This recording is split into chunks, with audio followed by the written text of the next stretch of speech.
All right. Here goes. Okay, it looks like it is live It's on working. YouTube Studio. You're live. You're live. You've done it. I have done it. Okay. And that window needs to stay up. I got it. Yep. I can see you moving your Josh. Perfect. Hey, Josh. Welcome. How's it going? Good, good. Ariel was just talking about how he has done a bunch of clips. Yeah. And he was hoping he could talk to you about what to do next. So, okay. Well, nice. Well, yeah. Well, yeah. The thing is that like I don't want to take it all on my shoulders. So I was thinking like, but they're all Twitch clips and not in YouTube. So Well, I can download them and I can put them on our YouTube, no problem. Yeah. Excellent. Okay. So when he does that, and then maybe we can create like a playlist and stuff. And since you but maybe I think it's best if I don't know you look at them first, or do you need to, or like think to get a better idea, and then Yeah, I'll watch them, and if there's anything that's like terrible, I'll be like, "Why did you clip this?" But I don't expect that. I like that one. You had that one clip of like the senator going kind of. It was like a 5-second clip. I was like, that one's actually gaining some traction. I've seen some views on there. The one not senator. You mean Congressman Tim Ryan? Yeah, that one. This thing is fucked. This Yeah, I would love to have Tim Ryan on again. Right. Yeah. I think we need him on again. I've already messaged Tim Ryan, and he is booked until next year because of the Senate elections going on in Georgia. That makes sense. So next year he'll be free for us.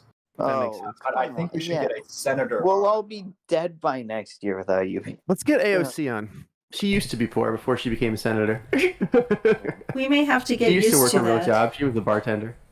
What? We may have to get used to, like, needing to schedule people well in advance, because if people are very busy, like, they may not be able to make time for us every weekend so that we think of it. Yeah. But I think, like, you had them on once, and like all this stuff exists, and it's like that we did. It's just that we can revive the kind of old stuff that we do with these things. You know what I mean? It's like because a lot of people, like when you kind of like wake up and you like hit snooze and then do it again and you hit snooze again. I heard like in human psychology, that's the way now people want their media, in these little like clip like things, because I mean you already know, it's like when I'm watching YouTube, I know like I pause a video and I like jump around my other tabs, and then I go back and I unpause the video, and then something gets my attention, and then I open a new tab just to see that really quick, and then I go back to that video and like unpause it and stuff like that. So like this is what Netflix does. People who like binge watch because they leave something on a cliffhanger, and then people really want to know what's coming next, so they watch like one after another. So we have to like exploit that little thing in human psychology when we're onto this. I think. Yeah. Josh, I changed your server name to Josh, if that's all right. Perfectly fine. All right. Would you prefer? I just have Could you make it Joshua? Yeah, that's what I was getting at. What do you like, Joshua? Would you want your full name, your first only? There's no standard here. Yeah. Whatever you feel. Snooker. But Joshua, Anyway. How do you spell your last name? EASLICK. Okay. All right, it's Joshua Eastlick. I can just make it Joshua if you want, or whatever. Just let me know. That's perfectly fine right there. This is kind of a random question, but do some Indian tribes like own their own airports and stuff? Yeah, of course. What was the question? Oh, I said, do some Indian tribes like have their own airports? I'm not sure. Actually, that's a good question. It's a good question. That'd be interesting. I presumed that somewhere a tribal peoples had an airport in this country, but maybe not. I imagine maybe those like Alaskan tribes or. That would be a good one. Because it's tough to get I guess any other way. But that would be cool. It's like it's like all the people like fly the airlines like are your friends, and like with you and the same thing. Do people feel like that, or is it just Congress and the airlines thinks the airlines are anyone's friends? Nobody likes flying. I love flying. I mean, I hate airports, but I love flying. The act of flight and the act of like air travel via mass transit they're different. Going to the airport is not a joy. Yeah, that part sucks. Like, but finally getting on the plane is that part's a joy. And I mean, like, it wouldn't suck like if it was like if you didn't have to put up with all that crap before you got on the plane. I remember being young before 9/11, and when you didn't have to put up with all that crap, it was a lot better. Yeah. Okay, real quick. Are we streaming and recording in live? We are not. We are streaming to YouTube, and we have 2 viewers. Hello. We're not yet streaming to Twitch. I could start us anytime. I just been not doing that for some reason. I don't know. I guess what's our plan? Are we gonna go on? Do we want to? Well, can we just make this a meta episode about like how we just talk about our show. Get more audiences. Yeah. I'll start the stream. All right, I started the Twitch. We're live on Twitch. I'm gonna call Craig in and we'll do the show. Okay, cool. And we can talk about the show. We can talk about anything. I'm not talking about the show. Let's do the show. Yeah. Craig doesn't want to join. That's the same thing. It's a show about our show. Show about our show. Yeah. So our show. It's a show about how we were going to grow. Now recording. No, it took you long enough, Craig. Welcome to the Yanggang Roundtable. It's 2:27 p.m. Friday, November 27th. I have Ariel, Faydoni, Fayku, Joshua Eastlick, and Sheridan here with me. We're all basic income advocates, and this is a basic income advocacy podcast. Thank you for joining us. And happy belated Thanksgiving. Hope you had a good one.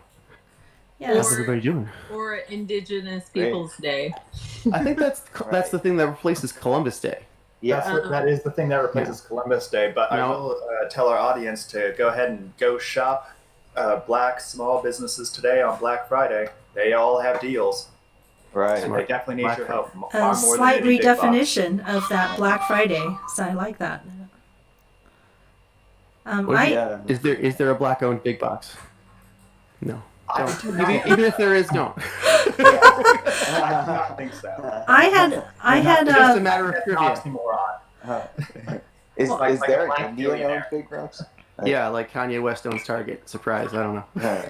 I don't think that's the case, but what a shocker! I know it really wouldn't be that much of a shocker. I'd be like, okay, the person who owns Target's black. All right, move on. It's okay. Right. Well, I think as long as it's. No, I mean the last Black Fridays we had were like Black and Blue Fridays because everybody keeps like being. I remember Jimmy Kimmel said like that experience. Just tell the guy who delivers to you to like punch you on his way. It's like what? Like, I lost something here. Just in the context, or like shove you out of the way. Like he can deliver to you and shove you, so you have the authentic. I always thought that was so dumb. You know, like people like trampling people to like get saved like 20% off and crap like that. I mean, has your life hit such a low point? You know, maybe. Whatever. People's lives have hit low points. That's all year. People's lives have hit low points. Right. Exactly. Who knows? You just gotta try to be compassionate about it to figure out what we can do. Right. Yeah. We're talking about how to improve our like viewership and distribution before we went on the stream. Right. Live with the stream and I think that this is important for like everyone because like your viewership and distribution, it's what we don't learn in school because we're all expected to be employees. Well, we also didn't have social media like we did when we were younger either. Let's like add that, right? Like social media platforms is a recent invention, if you will, and we're only getting better at it, right? And everything's evolving. I wanted to throw that in there, but continue. Well, Okay, yeah. Well, no, but that's still no excuse. Even if you're planning on becoming an entrepreneur, I'm pretty sure maybe back in those days, the school when there were, let's say there weren't even internet at all, when they were like newspapers and TV, they probably wouldn't talk about like how you get your business in a radio ad or a TV thing. Let's not even talk about social media. Let's talk about that. They probably wouldn't even bring that up. Because it's like, oh, the like thing. So it's like, how are people gonna know you exist and you have something to sell when I don't know. It's like that. I mean, the schools never have to care about that because school is mandatory. You're for you don't have a choice. You're a student. You live in this zip code. You're going to this school. But then when you're talking about shops and stores and selling things, that's all a voluntary process. But no, but no one's gonna. You can't force anyone to come buy from you like you can force people to have to come to school.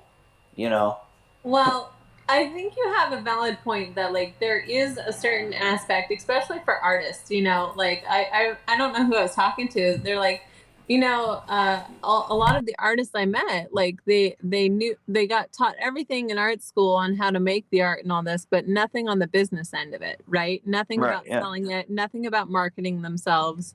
And like it was very frustrating to them, right? Like I don't fucking blame them for being so like irritated at that.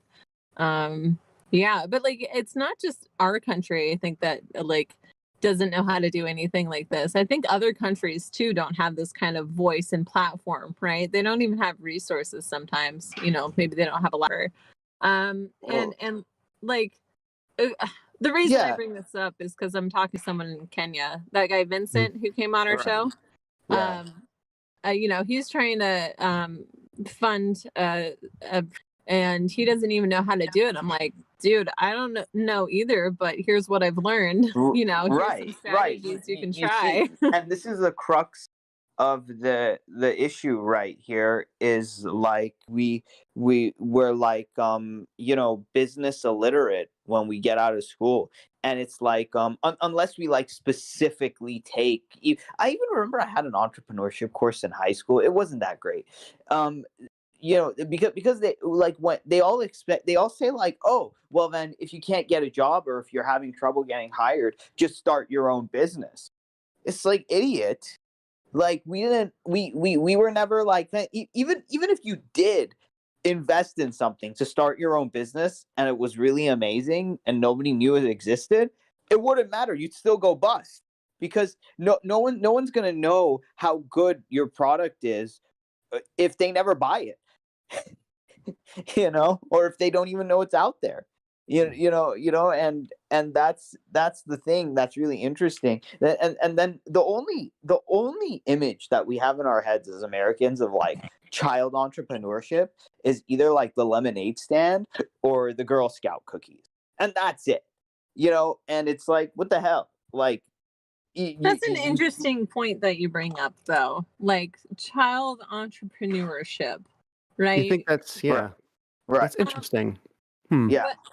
But like this is the age where it's actually good to learn these kind of things, because then it's just part of the wiring of your brain, right? You learned it at a fundamental level, and like for me growing up, like my mom would pay $10 an hour to do yard work, which included very very sharp sticker bushes that I would be tackling, right, and moving boulders and all sorts of stuff across the lawn, so to me that was my form of entrepreneurship, and eventually it was like babysitting. So I wouldn't say what you're saying is the only thing, but like even though those things are not necessarily how to get your voice out there, that's just like, here's some work, here's some lessons you can use for skills later in life. It's not really, and then if you ever went out on your own, it's like, what are you gonna do? Like just knock on random people's houses and they're gonna be like, oh, I already have someone. Like, oh yeah, no, I don't need this buy. It's not like we don't learn in like ways that are like systematic and effective. It's just this like hodgepodge of like, oh, let's just throw a bunch of spaghetti at the wall and see what sticks. It's like, what are you freaking kidding me? It's like after all those years of like systematically giving us those tests and quizzes and like after all that studying, and after we go through such a systematic process in like our schools, you're telling me that like all you have to offer is like for these other lessons, or is like that actually have to do with making money, is this hodgepodge of stuff, and then throw a bunch of spaghetti at the wall and see what sticks. It's pathetic. You know, I was just having a conversation with somebody about education, and wait, it might have been Josh. But anyway, so essentially, it's like, you know, the education systems we have now, you know, like let's just take test taking, right? And you know, or online homework, if you will. That there was people I met who were literally, you know, the lessons they learned were how to copy and paste. The lessons they learned were how to cheat, right? Not the Right, lessons yeah. of what the actual homework was, right? So the intention, Memorize. yeah, the intention behind doing this work is lost. You know, you're really good at teaching people how to cheat, yes, because you're so focused, because it maybe, you know, you want the validation of your parents, right? Oh, look, I have good grades, love me, you know, because that's the thing that kids will do. Right. And so maybe they will do what they have to in order to pass, even though it's not like actually measuring what they're learning, right? You're not developing skill trees, you're developing shortcuts. It's like a fire and forget or some bullshit like that. Like that's what they call it. It's just like, oh, okay, like I regurgitated all this crap on this piece of paper. Now I'm just gonna forget it all tomorrow. You know, after no, like it's like after the student gets a grade, he just wants all that stuff out of their head because it's like torture, and then nothing is retained. And even if it was retained, it was like pretty useless, random information anyway. And then they set you out into the world, and they're like, "Hey, good luck, bye." Like, Josh, it looked like you wanted to say something. idiots. Well, yeah, I was gonna step in and say the difference between like technical schools and like university systems is just so drastically different. Yeah. I think that technical school skills is technical colleges is so much more valuable than universities. The way they teach is just so drastically different too. Hands-on projects. The way that I was taught was like hands-on projects. You do work within the community. Right. You'd actually get projects done, versus like sitting in a classroom, you know, listening about theory and actually not really like. And you know, the rich people are paying. You know, the sororities and the fraternities are, you know, paying people to do their papers. Right? They have the Chegg programs, whatnot. Not really like. Just kind of like privileged to be there. And then the tech students are just straight up just grinding it out. It's just such a drastic contrast in like educational, you know, the way they teach people. I mean, it's you like, know a lot about education, though. Like, I mean, your Oh, that's good. personal experience with education is probably a different perspective than some of us here have experienced.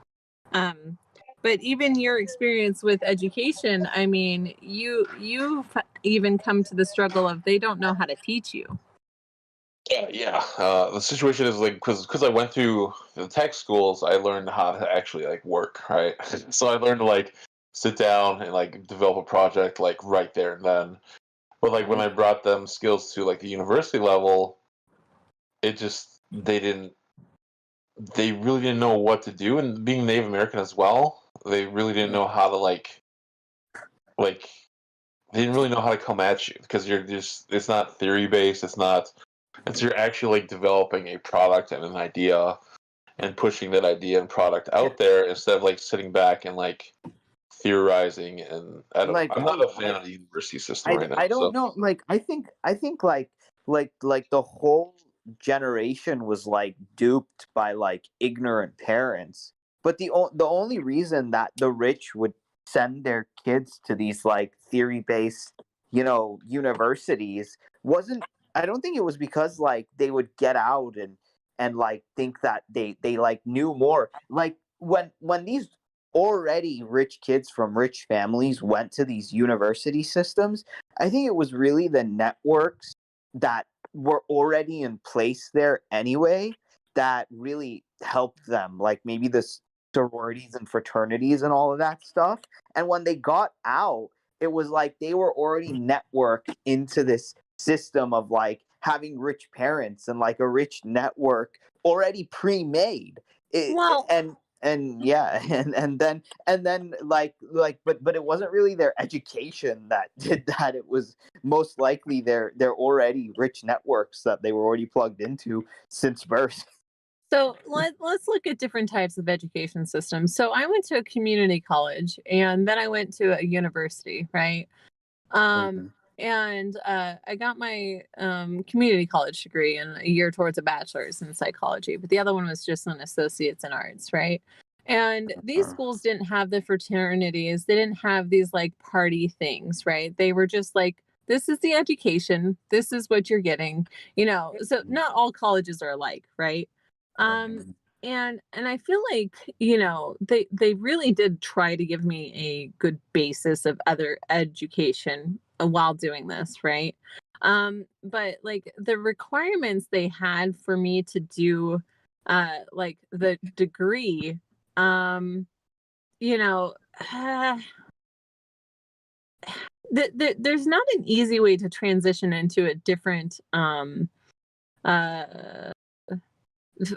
education, because originally I wanted to get a degree in biology, right?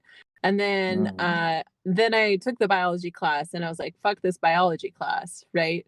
So I no longer wanted to do that, even though, you know, the reason I even wanted to do it was because I wanted to be a tiger trainer. Okay, like, you know, it's ridiculous, but you know, I understand why they wanted biology.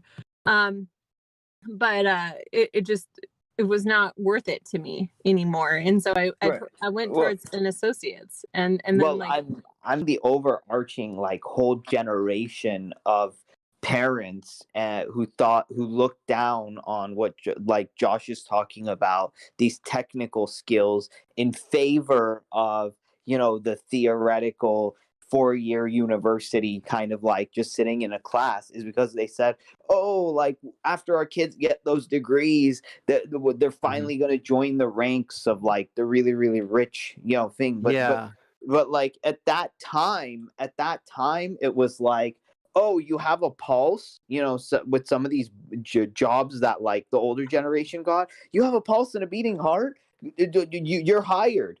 Oh, and then with our generation, oh, you don't have Yeah. 2 years experience just getting into it, we can't like take a risk on you. It's stupid. And dude, you know, that made me just think about something though, like the Oklahoma land grab. Have you guys heard of this?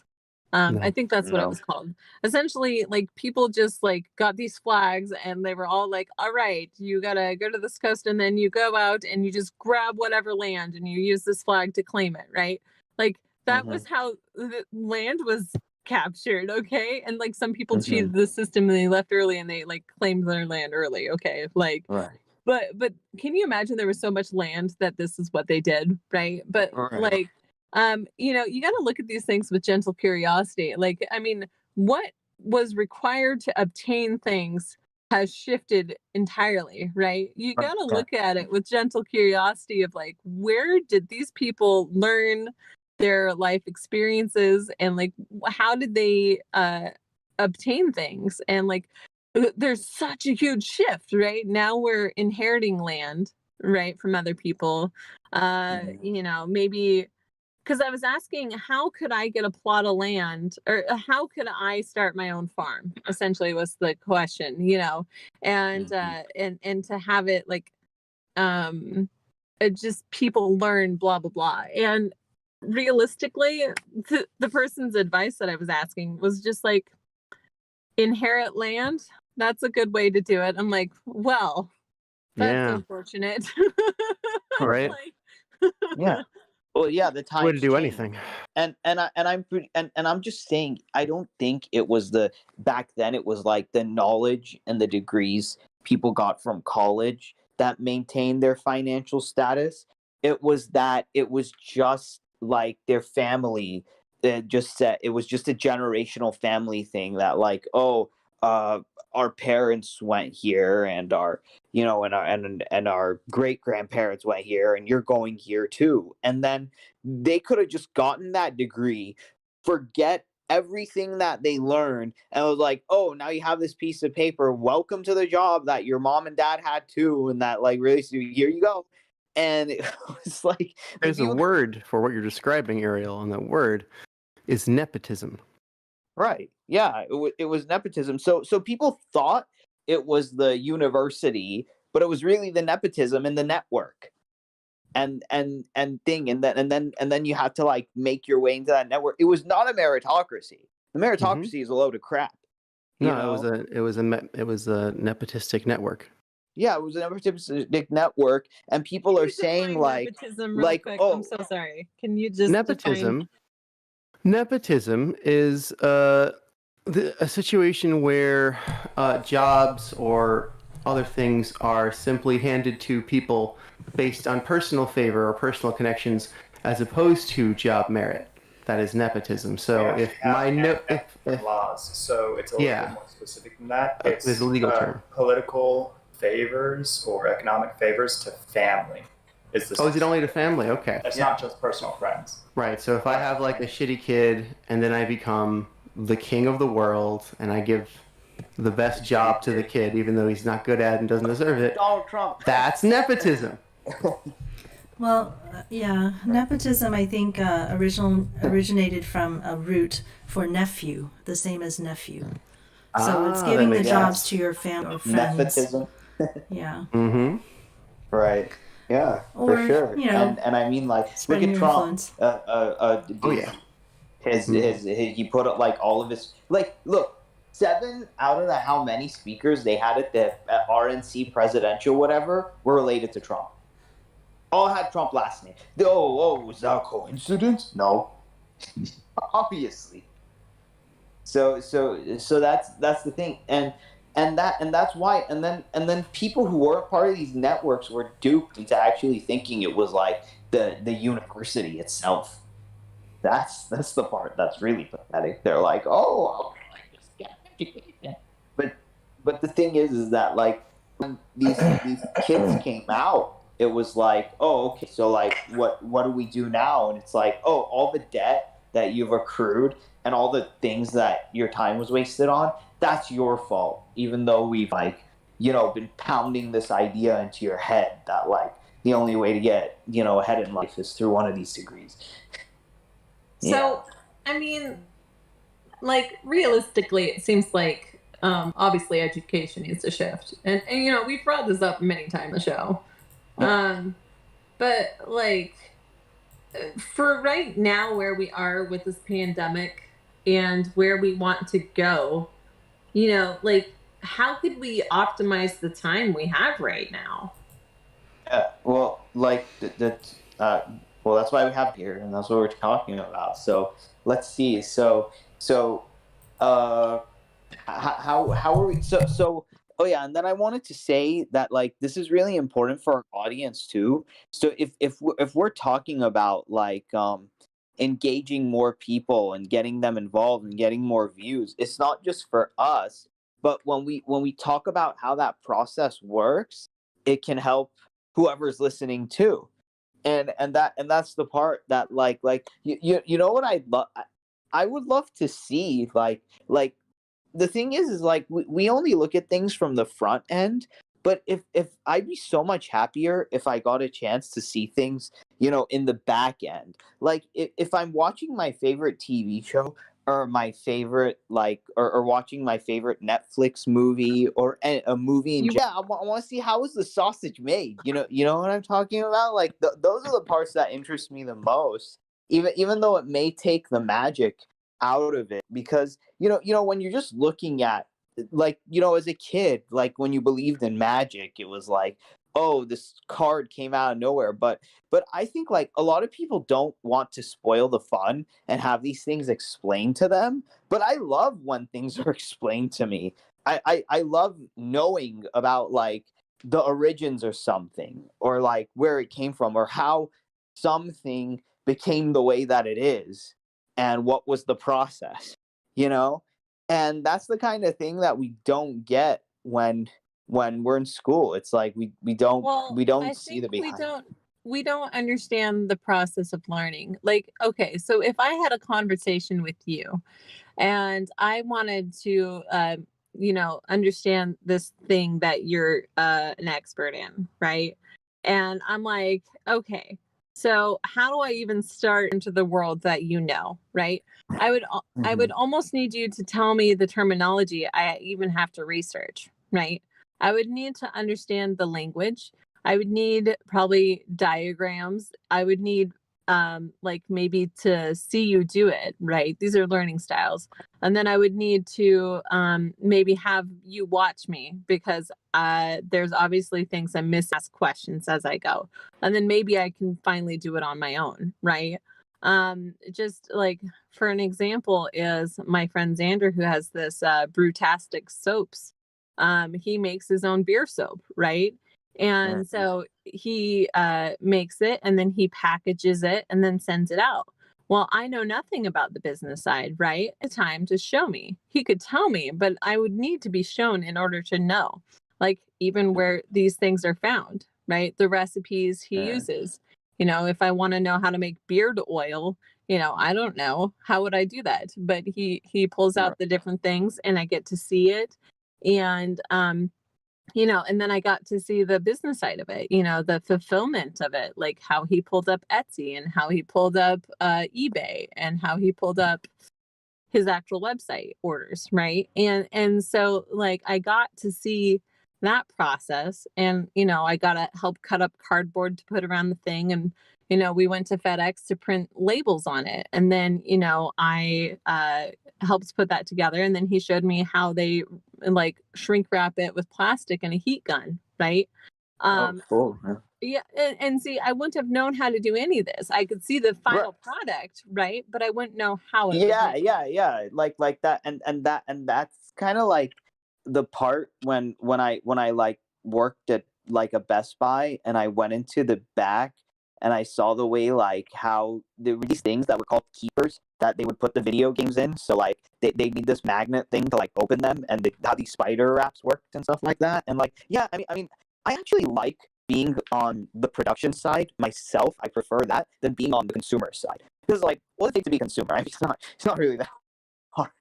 It's money. You buy things. But on the production side, it's like it's just so interesting to like know how and kind of like be a part. I always love being a part of like making something, because There's fun to it, it's right? like There's adventure, there's learning curves. You feel like you understand the world better, right? But we need people to take time out of their own days to show us, right? And if you put a monetary amount of value on having that experience and you're broke as shit, you're not going to get that experience, right? And I think that's another reason people push like work a job because that gives you the opportunity to learn that process, right? Like, here, let me pay you to show you how to do this and help me out, right? But I mean, I don't think we see it as like this job is going to give me a foundational skill here. And then I need to work this job to get this other foundational skill, right? We don't necessarily work up the chain that way. I mean, some people do, right? That's why people can move up in companies because they saw how it started at the very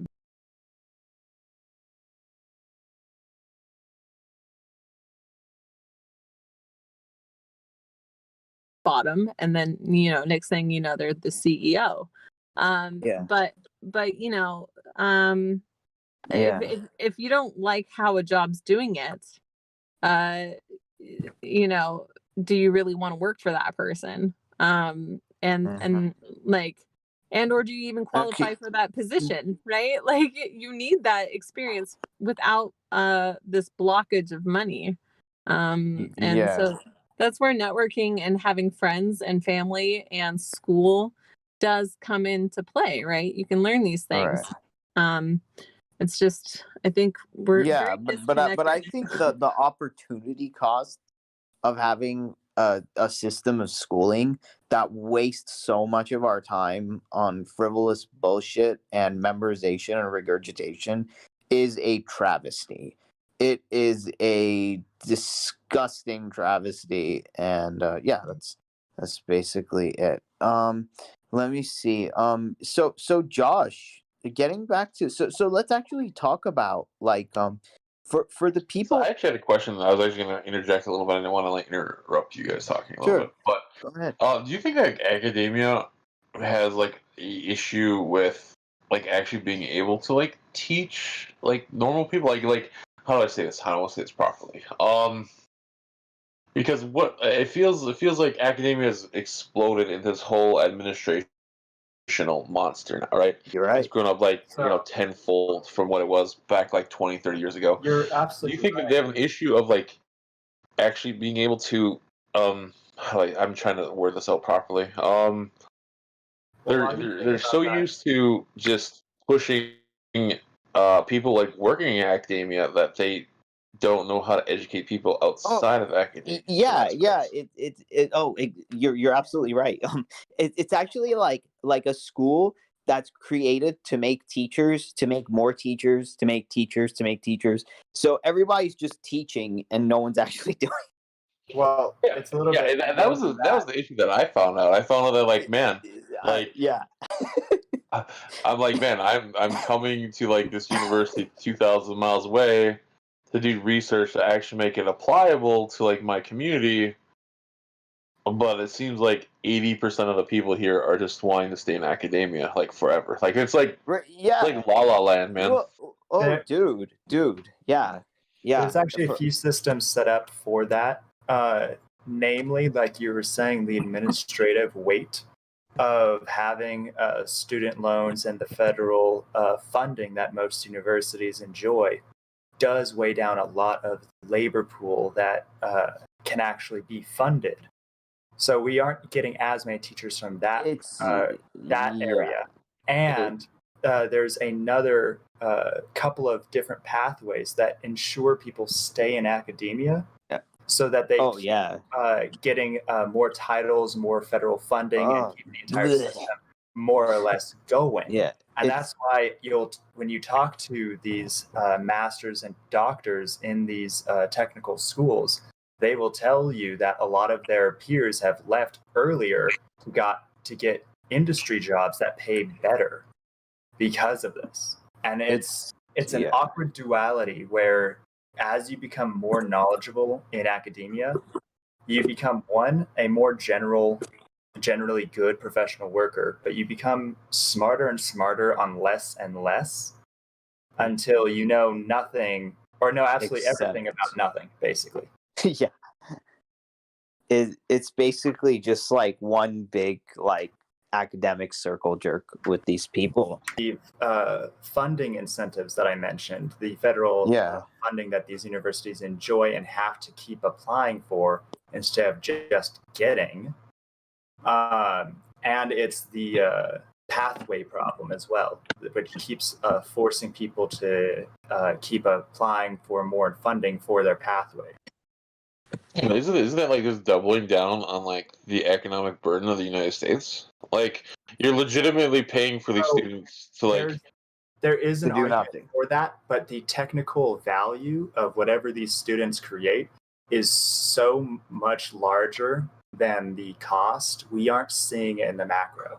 So there might Hang be a on. problem, but we aren't seeing it because the benefits clearly outweigh it.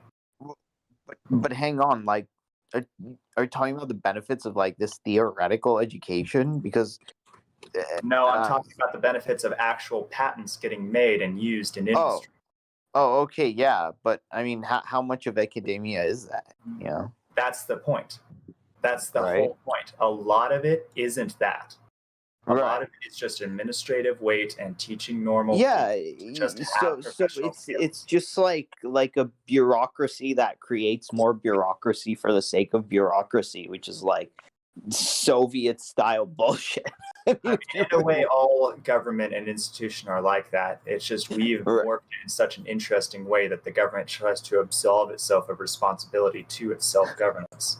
Right, yeah, and I mean, I can't believe like the people aren't noticing this. I mean, we're so quick to like talk about how like corporations are like bad and evil, and don't get me wrong, they are. Not all of them, Yeah, some of they them. are, but they're that way by design, and we have other things Right. by design to stop that. But on on the flip side of that coin, there's so much brainwashing around the word education. The minute you say education, people are like, "Oh, it's just an inherent good." So whenever we're talking about like schools and university systems, it's never their fault.